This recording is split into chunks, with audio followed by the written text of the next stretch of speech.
Euh, oui, bonjour Aya. Donc, moi c'est Youssef. Voilà, je suis étudiant à Lyon en économie-gestion et je suis militant à l'UEJF, donc l'Union des étudiants juifs de France. Et je voulais vous poser une question justement. Je me suis demandé, est-ce que au niveau, enfin, vous avez fait de la boxe amateur et professionnelle, est-ce que vous avez senti une différence dans ce milieu-là? Euh, au niveau du racisme, est-ce que justement, enfin, ouais, est-ce qu'au niveau professionnel, c'était moins toléré? Ah, là,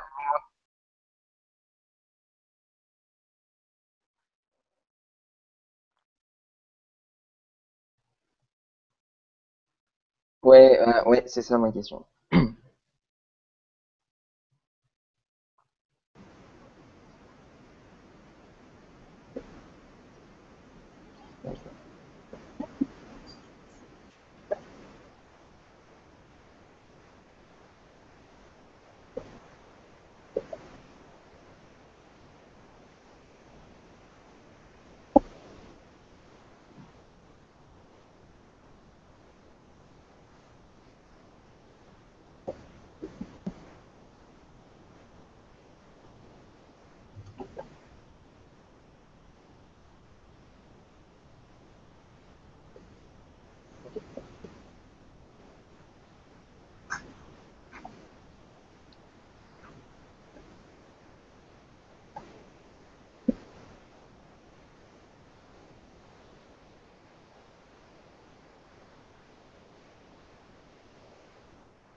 Oui, moi j'ai une question.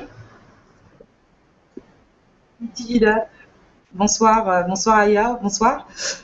J'avais plusieurs questions. La première, c'était de savoir, est-ce que vous percevez le racisme plus fort en France ou lorsque vous jouiez à l'étranger?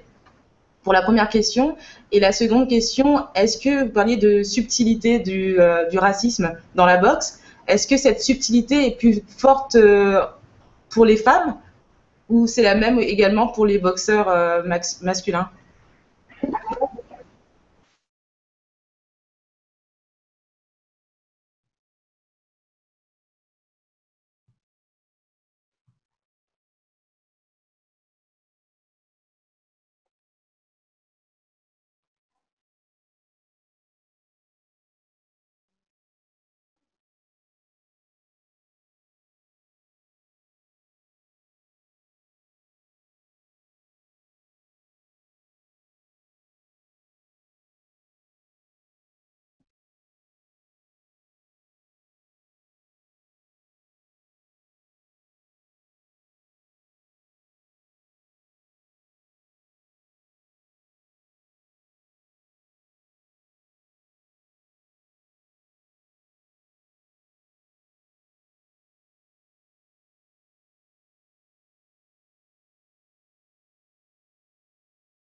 Petit bug apparemment.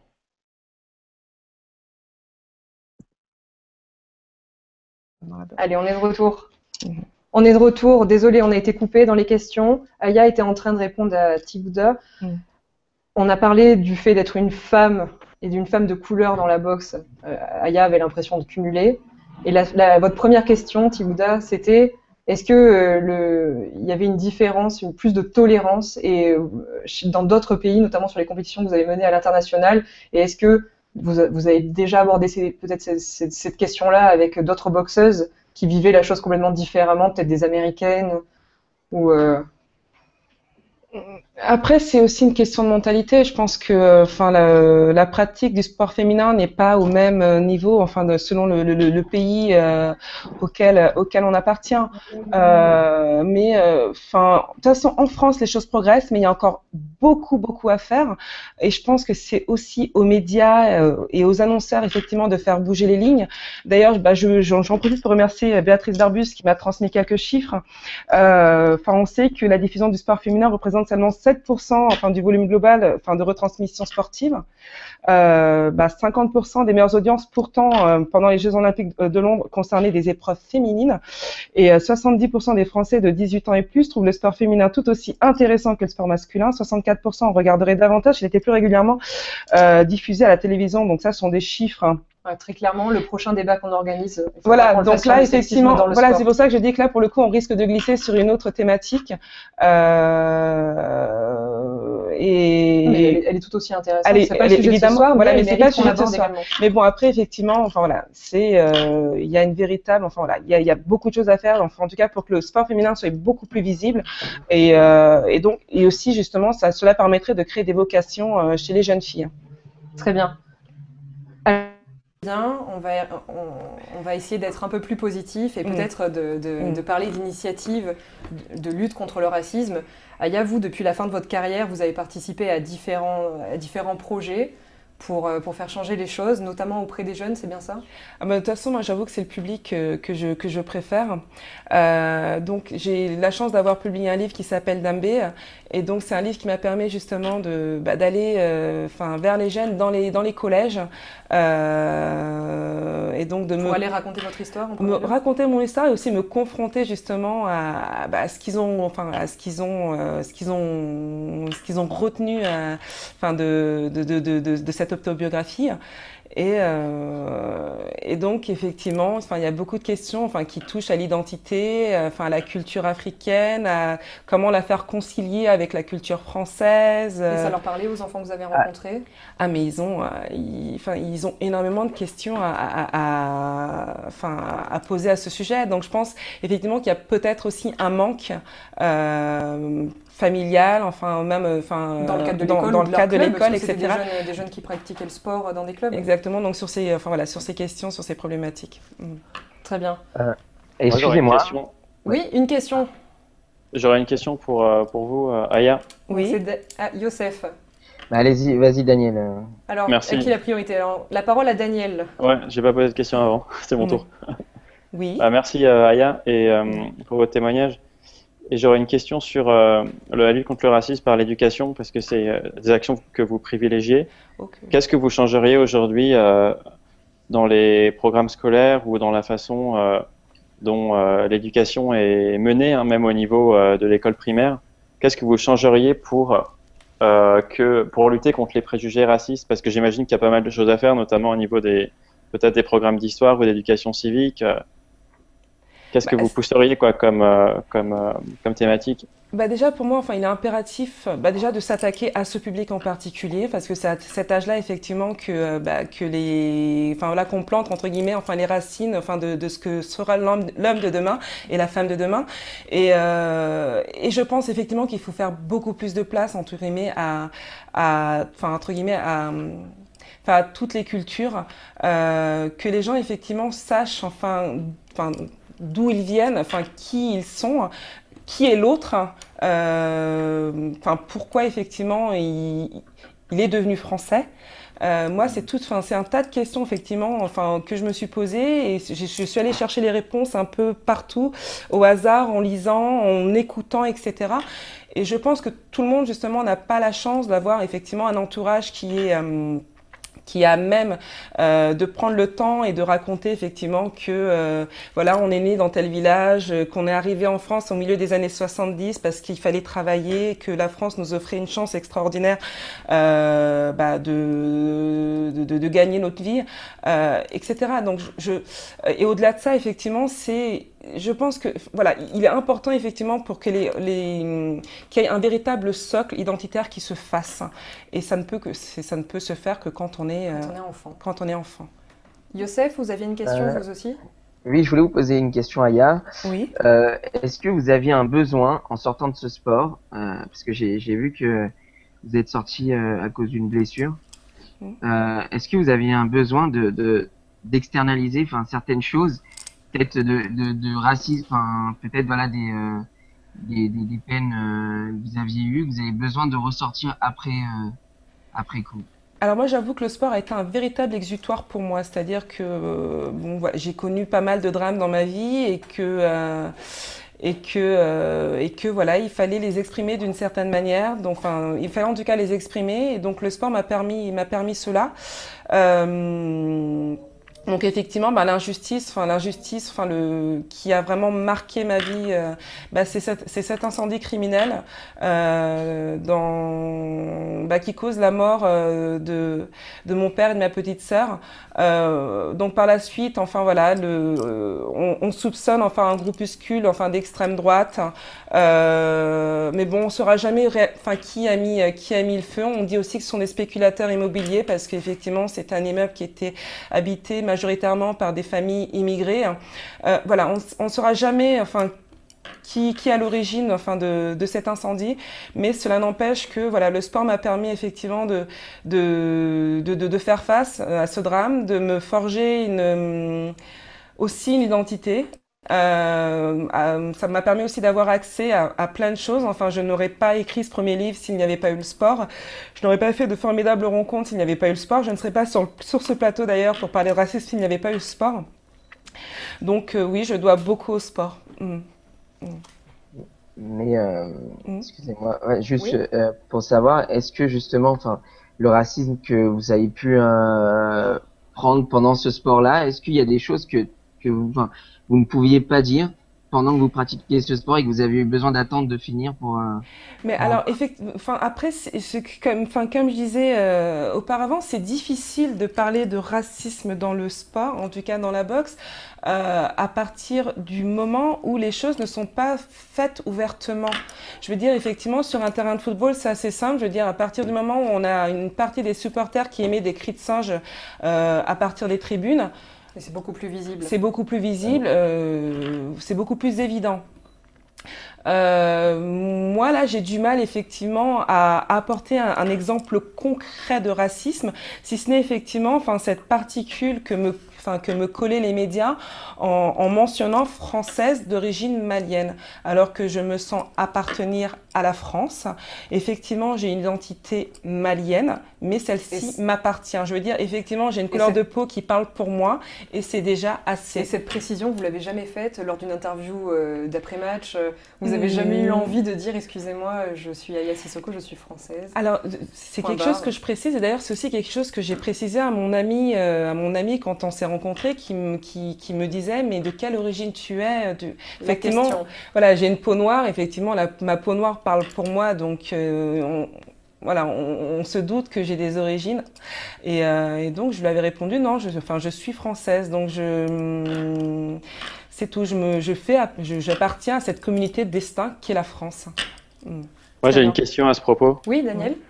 On dit souvent que les origines étrangères peuvent poser des problèmes aux individus pendant leur vie, mais dès qu'ils deviennent connus, champions du monde, tout de suite ils deviennent français et on oublie leurs origines. Est-ce que c'est et là apparemment c'est pas le cas. C'est pas vrai, parce que d'ailleurs moi il y a une espèce d'anecdote qui m'a énormément choquée, c'est-à-dire que à partir du moment où Lilian Thuram a commencé à vouloir politiser son discours, on lui a fait comprendre qu'il était sportif et donc qu'il fallait qu'il se taise, qu'il n'avait strictement rien à dire.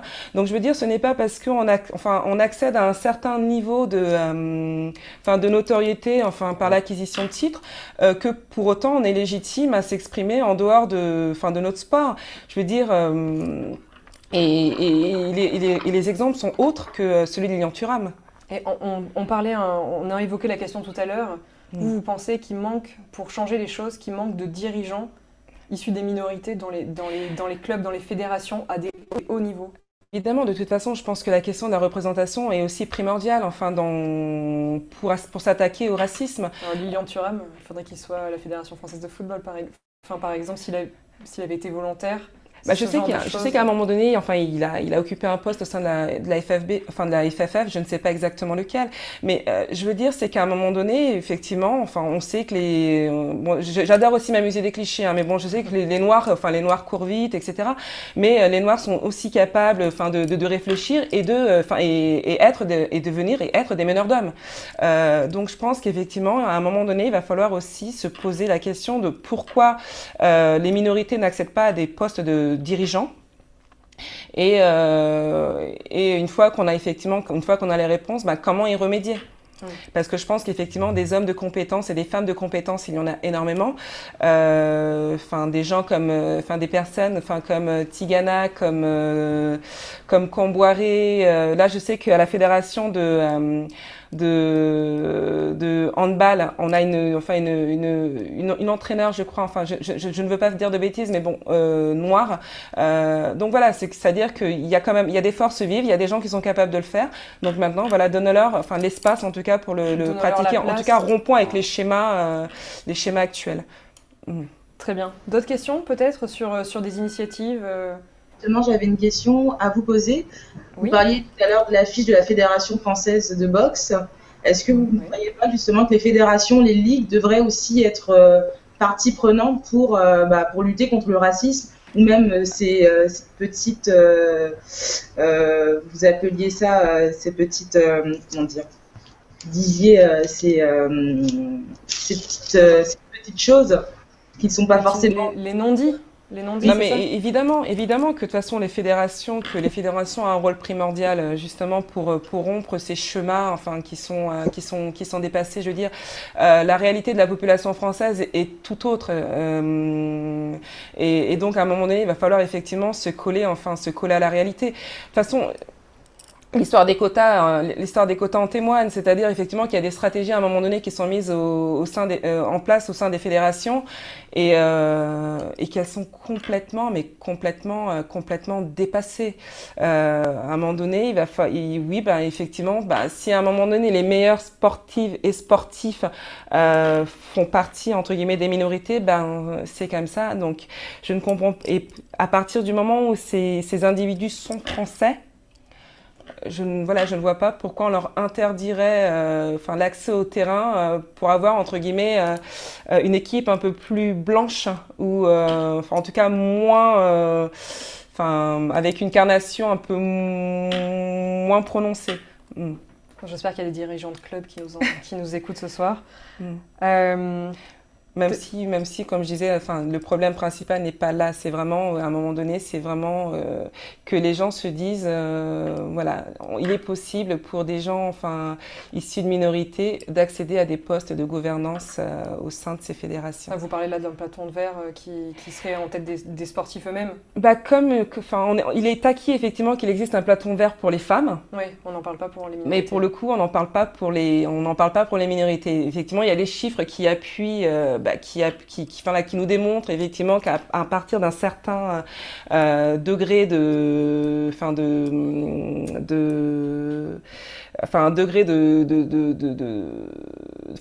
position entre guillemets hiérarchique dans une fédération, on a plus de femmes ou très très peu de femmes. Là pour le coup c'est vrai que pour les populations entre guillemets 10 minorités visibles, on n'a aucune donnée chiffrée. Donc c'est vrai qu'il est toujours difficile de combattre des mots quand on a aucun élément palpable, factuel pour travailler là-dessus. Et la journaliste que je suis ne peut qu'approuver. Nos invités en hangout, je crois que c'est le moment pour vous de pousser votre cri. Est-ce qu'il y en a un d'entre vous qui veut raconter très brièvement qui veut parler d'une expérience de racisme dans le sport? Ne soyez pas timide, non? Moi, je peux parler d'une expérience, pas personnelle, mais que il s'est passé il y a pas longtemps. Il y a eu il y a le conflit israélo-palestinien qui était en pleine on était en plein dans le conflit israélo-palestinien et il y a eu pendant un match de foot donc c'était une rencontre entre Monaco, enfin entre Lille et une équipe de Hapoel Tel Aviv en Israël. D'accord. Et des joueurs ont été pris à partie par des supporters qui sont rentrés dans le terrain et ont attaqué les joueurs. Et voilà, et moi j'aimerais pousser mon cri contre ça parce que pourquoi mêler des joueurs qui viennent ici simplement jouer un match amical contre d'autres joueurs, enfin des sportifs, pourquoi les On mêler vous perd un peu, Youssef, on vous entend mal sur la fin. Vous m'entendez? Vous m'entendez? Oui, rapprochez-vous de votre ordinateur, c'est mieux. Donc oui, Là, pourquoi vous mêler m'entendez? des joueurs? Voilà pourquoi Oui. mêler des joueurs, des sportifs qui veulent simplement exercer leur sport à la politique de leur pays et voilà, les mêler là-dedans. Et j'ai presque envie de rajouter, enfin, auprès du CEF, c'est que, je veux dire, la politique menée par Israël est une politique menée par Israël et la politique menée en France en est une autre et que de toute façon même les personnes entre guillemets qui ont des origines juives ou israéliennes de toute façon ne se reconnaissent pas forcément justement dans la politique qui est menée en Israël. Et d'ailleurs c'est aussi un manque moi que j'ai senti dans les médias, c'est que je sais que pendant cette période il y avait énormément de manifestations qui ont été faites justement pour s'opposer à cette politique et que malheureusement on ne voyait pas ces images qui venaient justement entre guillemets équilibrer ce qui nous était monté à la télé, quoi. Très bien, donc un dernier cri d'Aya et le cri de Youssef. Si vous le voulez bien, j'ai un quiz auquel vous soumettre avant qu'on se quitte. Tout le monde ici peut répondre, hein, donc vous laissez vos micros allumés. J'ai 3 questions. On commence par un classique. Non, on peut pas vous montrer cette image à l'écran, en fait. Bon, je passe à ma deuxième question, désolée. Quel footballeur français est à l'initiative de la campagne Stand Up, Speak Up? Je crois qu'Aya a déjà vu la réponse. Hein. J'ai bien la réponse, donc je ne participe pas. Est-ce que ça vous dit quelque chose aux autres? Alors là, pas du tout. Non? Voilà. C'était en 2005, vous avez la mémoire courte. 2005, j'avais 13 ans, ouais. Ah ok, donc, okay. Bon, il était dans l'équipe de France victorieuse de la Coupe du Monde 98. Exilé aux États-Unis. C'est Henri? Non. Oui, j'ai entendu alors, Petit Bouddha en premier. Aya l'avait, oui, donc c'est pour ça. Petit Bouddha l'avait. Voilà, Petit Bouddha l'avait en premier. Donc c'était en 2005 pour vous rafraîchir la mémoire et vous vous souvenez peut-être, alors même si vous aviez 13 ans, des bracelets noirs et blancs que les sportifs portaient sur le terrain. Voilà, c'était une campagne contre le racisme qui avait aussi un spot télé avec des pancartes, c'était vraiment très visible. Toujours dans le football. Quel joueur a ramassé, et là c'est plus récent, quel joueur a ramassé une banane lancée par un supporter en plein match puis l'a mangée? C'est un joueur de Barcelone. C'est tout. Un joueur de Barcelone, oui. Ouais, c'est Daniel Alves, je crois qu'il a raison. Alves, ouais. Ah non, mais là on a. Les filles, bravo les filles. Comme quoi, vous voyez que les filles s'intéressent au sport. Bravo les filles. Et oui, en effet, c'est le joueur du Barça, Daniel Alves, c'était en avril 2014, donc quand même c'était il y a très peu de temps. Et on se souviendra peut-être de la campagne sur les réseaux sociaux qui a suivi. Nous sommes tous des singes, clamaient les joueurs et les sportifs de tout horizon en se prenant en photo en train de manger une banane. Voilà, c'était une belle réponse à un geste raciste sur le terrain et qui me fait vous poser à tous une dernière question peut-être. Quel est le rôle des réseaux sociaux selon vous dans la lutte contre le racisme aujourd'hui? Alors moi, il y a juste quelque chose, mais alors qui me met hors de moi quand je consulte un site, enfin entre guillemets d'information. Je ne sais pas ce que font les médiateurs, c'est-à-dire que, enfin les modérateurs, excusez-moi, quand je lis les commentaires qui sont laissés par des internautes. Vous parlez des commentaires sur Facebook ou des commentaires sur sur enfin je veux dire, il suffit d'aller, bon alors on va citer plusieurs, médias s'il vous plaît. Voilà, lepoint.fr, rtl.fr, enfin bon bref, enfin vous c'est les commentaires. J'en ai cité au moins 2. Quand je lis les commentaires, enfin qui suivent certains articles, c'est juste désespérant quoi. Donc modérez vos commentaires. Vous c'est la peine que vous avez. En tout cas, ne laissons pas, enfin des gens qui sont apparemment très organisés entre guillemets déverser leur haine de l'autre aussi librement. Nos autres invités peut-être qui est pour beaucoup militants. Qu'est-ce que vous pensez des réseaux sociaux aujourd'hui? Pour moi, sur les réseaux sociaux, c'est clair que le racisme est hyper présent. Et il faut vraiment s'y opposer, il faut faire poids, il faut récupérer le terrain, mais il faut aussi peut-être pas trop dramatiser non plus parce que ce qui se passe sur Twitter, c'est pas non plus la vie, enfin c'est pas ce qui se passe dans la rue, quoi. Et c'est souvent les mêmes personnes qui sont à l'origine des discours de haine. Et c'est sûr que c'est hyper choquant, je pense, dans un premier temps, mais dans un deuxième temps, faut relativiser et faut voir comment mobiliser la majorité silencieuse sur les réseaux sociaux. Mais je pense pas qu'il faille être trop catastrophiste non plus sur ce terrain. Enfin, pour moi, il faut vraiment être pragmatique et lutter contre le racisme de façon générale. Mais c'est clair que si on a quelqu'un qui a, je sais pas, 5000 followers sur Twitter et qui a des propos racistes, ça sera tout de suite plus pernicieux que quelqu'un qui a 2 followers et qui a peu de pouvoir de nuisance, quoi. Donc, faut quantifier. En tout cas, si le sujet vous intéresse, ça sera le sujet de notre 3e hangout. Donc, n'hésitez pas dès à présent à vous inscrire sur pousse-ton-cri.fr et à poser vos questions. On parlera vraiment du racisme sur Internet, donc ça sera le sujet. Je suis désolée, j'espère que j'ai pas interrompu l'un d'entre vous dans une question, mais il va falloir nous quitter. Il est temps de se dire au revoir. Aya, merci beaucoup d'avoir participé à ce débat. Pour ceux qui veulent en savoir plus sur votre parcours, le téléfilm qui est adapté de votre autobiographie sera bientôt sur Arte. En 2015, c'est ça. Et pour ceux qui préfèrent les livres, il y a aussi un nouveau roman qui arrive en janvier 2015, vous m'avez dit. Enfin, 2015, oui. 2015, donc rendez-vous en 2015 pour Aya. Merci aux invités, merci aux internautes qui ont posé leurs questions. Et merci. Bonne soirée à tous, à très vite. Bonne soirée. Au revoir. Au revoir.